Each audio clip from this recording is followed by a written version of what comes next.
And when I tell y'all that I immediately rushed to reply to this comment, I mean it. I immediately rushed to reply to this comment.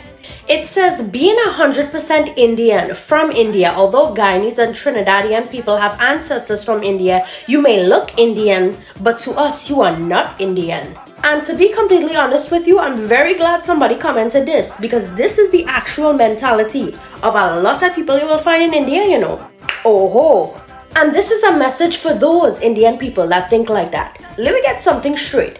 Being Indian, being from India, it's not an accomplishment, you know. No hate to the Indian people, because sweetheart, I am very much Indian. And you have no right to tell me where I am and where I'm not. Who's you? God?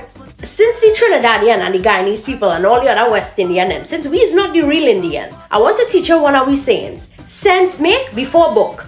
If you know and I know that we ancestors coming from India, when all the Indian them from India was coming because of the indentured servitude, right? Indentured slavery, and it was all throughout the Caribbean, all throughout the West Indies, spreading their seeds. Which is how we, the Trinidadians and the Guyanese and all the other Caribbean countries throughout the West Indies came to be. But let me tell you something.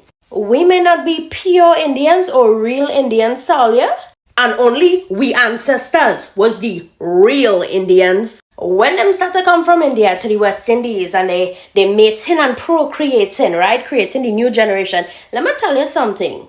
You see all of this? You seeing all of this?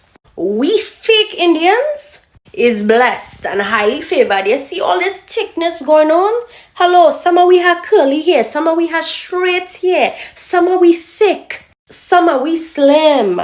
In some of we, you could see the Indian, and in others, you may not see it, but that Indian DNA still swims all throughout the blood. For the people that think like this, or they're just jealous that we West Indian people, we Caribbean people, just blessed with beauty, blessed with variety. You see in our whole set of we, none looking the same as the other. And before I go, I suggest you pick up a history book and realize the first set of Indians in India, the original Indians, had very black skin, so dark it was almost purple, and the hair was woolly. So if you don't look like that, I guess you're not a real Indian either. So in the end, roses are red, violets are blue. If my ancestors was Indian, how it is I wouldn't be Indian too?